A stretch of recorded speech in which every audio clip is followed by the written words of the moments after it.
Hi గారు, welcome to our channel. ప్రస్తుతం మనతో పాటు దాము బాలాజీ గారు, సీనియర్ జర్నలిస్ట్ ఉన్నారు. వారితో ఒకసారి మాట్లాడదాం. నమస్కారం సార్. నమస్తే. సార్, ఆర్జీవి గారు తన కేసుకు సంబంధించింది ఒక 26 పాయింట్లతో ఒక లెటర్ రాశారు సార్. ఆ లెటర్ ఇప్పుడు సోషల్ మీడియాలో కూడా వైరల్ అయిపోతుంది. ఆయన తన సర్కిల్‌లో ఉన్న వాళ్ళందరినీ కూడా షేర్ చేసేస్తున్నారు. అసల లెటర్‌లో ఏముంది? ఆయన ఏం చెప్తున్నారు? అదే విధంగా ఇప్పుడు ఆయన లాయర్ కూడా మాట్లాడారంట ఈ కేసు మీద. ఆయన ఏం మాట్లాడుతున్నారు? ఈ ఆర్జీవి గారు కూడా ఒక పిటిషన్ ఏసారు సార్ కోర్టులో. దాని పరిస్థితి ఏంటి? ఆర్జీవీది ఇంకా అది సీరియల్ లాగా సాగుతుంది. ఆయన భాషలో చెప్పాలంటే ఒక వెబ్ సిరీస్ లాగా వెళ్తుంది. సో ఆర్జీవీ ఒక 2 రోజులు 3 రోజులు అయితే సైలెంట్గా ఉన్నాడు. మరి ఆయన నేను డెన్లోనే ఉన్నానని చెప్తున్నాడు.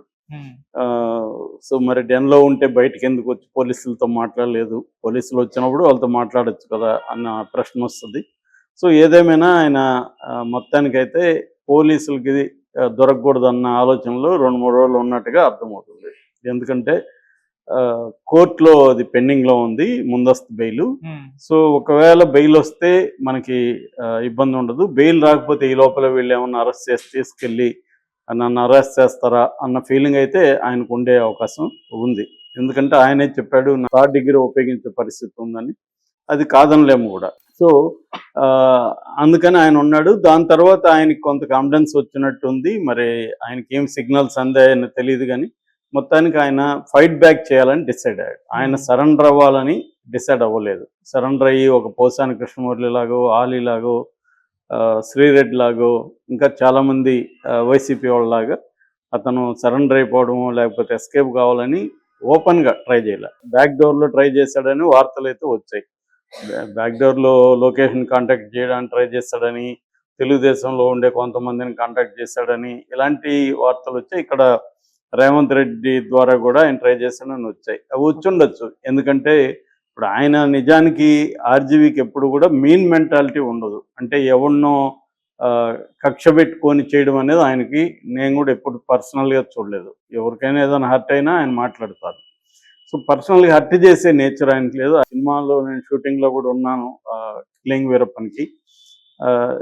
మామూలుగా ఎవరి మీద బూతులు మాట్లాడడం కానీ లేకపోతే హార్ష్గా చాలామంది డైరెక్టర్లు అలా మాట్లాడుతుంటారు. ఆయన పెద్ద తిట్టు అంటే సుబ్బారావు లేదంటే జోకర్. ఈ 2 తిడితే ఇంకా పెద్ద బూతులు తిట్టినట్టు అనమాట. చాలా కోపం ఎక్స్ట్రీమ్ వస్తే ఆయన ఎవరినైనా తిట్టేది జోకర్ లేదంటే సుబ్బారావు. ఈ 2 ఆయనకి తిట్లు, వేరే తిట్లు కూడా రావు. గౌరవంగా చేస్తాడు. నన్ను కూడా ఎప్పుడు మీరు అనేవాడు తప్ప కనీసం నువ్వు అని కూడా అనలేదు. ఆయన చాలా రెస్పెక్ట్ఫుల్గా మాట్లాడతాడు. ఏమన్నా పేర్లు చెప్పేటప్పుడు కూడా చంద్రబాబు గారు, జగన్ గారు ఇలా మాట్లాడుతుంటాడు ఎక్కువసార్లు. సో ఆ రకంగా ఆయనకి అంటే ఆయన క్యారెక్టర్లు అట్లాంటివి ఏమి లేవు. కాకపోతే ఏంటంటే ఆయనకి ఒక చిలిపిగా ఎవరినో గీకి వాడు బాధపడుతుంటే ఆనందించే నేచర్ అయితే ఉంది. సో కానీ అటువంటి నేచర్ వాళ్ళు కూడా బాధపడతారు ఖచ్చితంగా. మనకి చిలిపిదనం అది, అవతలోడికి అది హర్టింగ్గా ఉంటుంది, పెయిన్ఫుల్గా ఉంటుంది. ఈయనతో వచ్చిన ప్రాబ్లం అది బేసిక్గా. అది ఎక్స్ట్రీమ్కి తీసుకెళ్ళాడు ఆయన. మామూలుగా ఒక సినిమా తీయచ్చు, ఆ సినిమా వాళ్ళ మీద తన అభిప్రాయం చెప్పచ్చు. ఇప్పుడు చంద్రబాబు చేసేవన్నీ అవ్యూహంలో కుట్రలుగాను, జగన్ చేసేవన్నీ వ్యూహాలుగాను అనిపించాయి ఆయనకి. సరే, అది మంచిదే, ఆయన అనుకున్నట్టు తీశాడు. నేను అప్పుడు కూడా విమర్శించాను, ఇద్దరు ఒకటే నిజానికి. చంద్రబాబు వేస్తే కుట్ర, జగన్ వేస్తే వ్యూహం ఎలా అవుతుంది?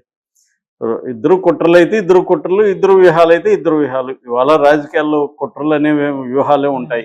కుట్ర దాన్ని ప్రత్యర్థి కుట్ర అంటాడు, యువతల వాళ్ళు దాన్ని వ్యూహం అంటారు. ఈయన ఒక సైడ్ తీసుకొని తీద్దాం అనుకున్నాడు, తీయచ్చు, తప్పులేదు.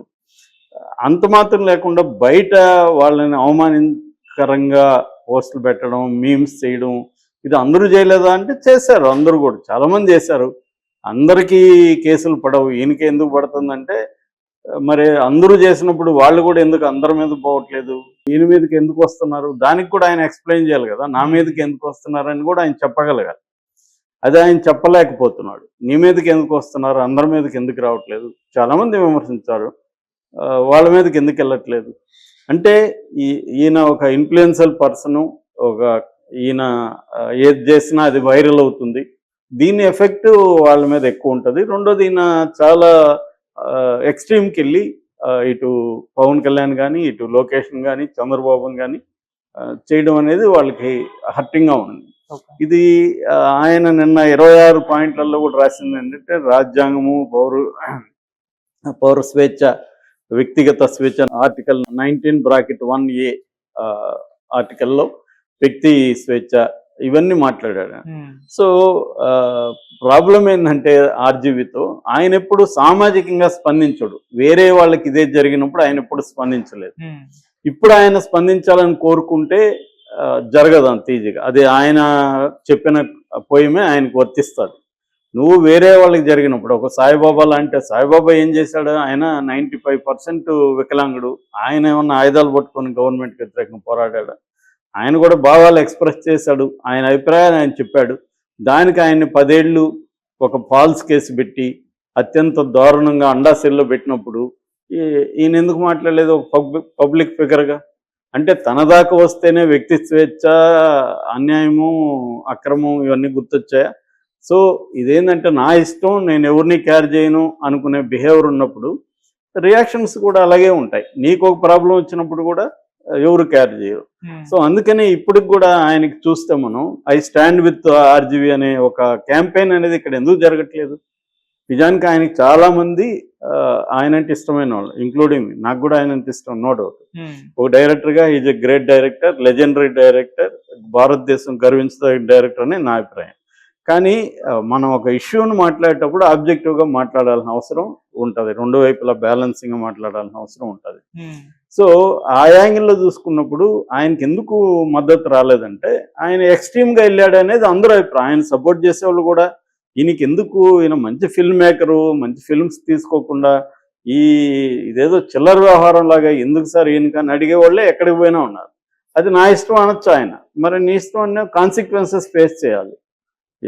మన ఇష్టం అన్నట్టుగా సమాజంలో ఉండడానికి ఎవరికి కూడా అల్టిమేట్గా ఫ్రీడమ్ ఉండదు. ఆయన చెప్పే ఫ్రీడమ్ ఆఫ్ ఎక్స్ప్రెషన్కి కూడా లిమిటేషన్స్ ఉంటాయి. ఫ్రీడమ్ ఆఫ్ ఎక్స్ప్రెషన్ ఎప్పుడు ఇతరులను ఇబ్బంది పెట్టడం కానీ, ఇతరులను అవమానకరంగా చూడడం కానీ, దానివల్ల సమాజంలో అలజడు వచ్చే విధంగా చేస్తే, ఇలాంటి కొన్ని కారణాలతో ఉంటే కాన్సిక్వెన్సెస్ ఉన్నప్పుడు ఆ వ్యక్తి మీద కేసులు పెడతారు. ఇది ఆర్జీవితో మొదలయ్యి ఆర్జీవితో ఎండ్ అయ్యేది కాదు. స్టేట్ని, ప్రభుత్వాలను విమర్శించే అనేక మంది మీద కేసులు ఇక్కడ కూడా మనం చూసాం. హరగోపాల్, ఆయన ఊరు పౌరకుల నాయకుడు, ఆయన మీద ఉపా చట్టం పెట్టారు. అన్లాఫుల్ యాక్టివిటీస్ కింద ఆయన మీద కేసీఆర్ గవర్నమెంట్ పెట్టింది. మరి అప్పుడేమన్నా ఈయన మాట్లాడా? ఈయన ఏ ప్రభుత్వంలో ఎవరి మీద ఎలాంటి అక్రమ కేసులు పెట్టినా వాక్ స్వాతంత్రానికి భంగం కలిగించే విధంగా ఉన్న ఆర్జీవి ఎప్పుడు ఎవరి వైపు నిలబడలేదు. దళితుల వైపు నిలబడలేదు, ఏ సెక్షన్ వైపు నిలబడలేదు. ఆయనకి అసహ్యం కూడా ఈ ఉద్యమాలంటే ఆయనకి చాలా చిన్న చూపు, అసహ్యం కూడా. ఆయనకి వ్యక్తి స్వేచ్ఛ ఇంపార్టెంట్. అట్లాంటప్పుడు ఇవాళ సమాజం నుంచి ఆయన మద్దతు కోరుకుంటూ అందరికీ ఇది పంపిస్తే మద్దతు రాదు ఆయనకి. ఎందుకు రాదంటే ఆయన కవిత కోట్ చేసినట్టే, వాళ్ళు జ్యూస్ కోసం వచ్చినప్పుడు నేను మాట్లాడలేదు, వాళ్ళు కమ్యూనిస్టుల కోసం వచ్చినప్పుడు నేను మాట్లాడలేదు, వాళ్ళు ట్రేడ్ యూనియన్ కోసం వచ్చినప్పుడు నేను మాట్లాడలేదు, ఇప్పుడు నా కోసం వస్తే ఎవరు మాట్లాడేవాళ్ళు లేరు అనేది జర్మన్ పోయిట్ రాసిన కవిత. దాన్ని ఆయన కోట్ చేశాడు. అదే ఆయనకు కూడా వర్తిస్తుంది. మనం ఎవరి వైపైనా నిలబడితే మన వైపు నిలబడతారు. సో అది ఆయన ఆలోచించుకోవాలి. ఆయన రాసిన పాయింట్లు అయితే ప్రధానంగా ఆయన రాసిన పాయింట్లు తప్పని నేను అనట్లేదు. ఆయన ఖచ్చితంగా ఓపెన్గా మాట్లాడడం నాకు నచ్చింది. డిఫెండ్ చేసుకోవడం, గట్టిగా తనని తాను సపోర్ట్ చేసుకోవడం, ఇది అన్యాయమని ఎలుగెత్తి మాట్లాడడం అనేది కంపల్సరీ. అలాంటి ఇది రావాలి. ప్రతి ఒక్కరు ప్రశ్నించే నేచర్ ఖచ్చితంగా రావాలి. At the same time self క్రిటికల్గా ఉండాలి. అంతే నేను దాన్ని ఏమంటారు మీమ్స్ పెట్టాను నాకు గుర్తులేవు అనడానికి కుదరదు. నీకు గుర్తుండవు కానీ హర్ట్ అయినోడు గుర్తుంటుంది. ఇప్పుడు ఈయన 100 మందిని అవమానకరంగా మాట్లాడినప్పుడు ఆయన మర్చిపోవచ్చు, కానీ 100 మందికి అయితే గుర్తుంటుంది కదా. మన జీవితంలో అందరూ మనల్ని అవమానపరచరు కదా. ఇప్పుడు లోకేష్ను, చంద్రబాబును, పవన్ కళ్యాణ్ ఈయనలాగా ఒక 10 మందో 20 మందో అవమానకరంగా మాట్లాడి ఉంటారు. వాళ్ళ 10 మందిలో ఈయన కూడా ఒకటే కదా. ఇంకా 100 మంది మాట్లాడుంటే అవన్నీ వాళ్ళకి చేరకపోవచ్చు, వాళ్ళు గుర్తు కూడా పెట్టుకోకపోవచ్చు. ఎందుకంటే ఎవరైతే పవర్ఫుల్గా ఒక ఇన్ఫ్లుయెన్సర్గా ఉంటారో వాళ్ళు మాట్లాడితేనే గుర్తుపెట్టుకుంటారు, లేకపోతే పట్టించుకోరు. ఇప్పుడు ఒక జగన్ అయినంత కదా, జగన్ ఎందుకు గతంలో ఇలాంటి సోషల్ పోస్టులు పెట్టినప్పుడు అరెస్ట్ చేశారు కదా, మరి జగన్కి ఈయన ఫ్రెండే కదా, చెప్పచ్చు కదా. ఇదేంటండి ఇది 19(1)(a) కింద ఫ్రీడమ్ ఉంది కదా అని ఈయన మాట్లాడాలి కదా. కనీసం ఒక పోస్ట్ పెట్టాడు ఆయన, మరి లేదు కదా. ఈ రోజు తనకు జరిగితే మాత్రం ఇవన్నీ గుర్తుకొస్తున్నాయి. అంటే ఎప్పుడైనా కూడా సమాజంలో అందుకనే పౌర హక్కుల సంఘాలు ఇవన్నీ ఎందుకు ఉండాలంటే ఎవరు మాట్లాడిన తరపున వాళ్ళు మాట్లాడతారు.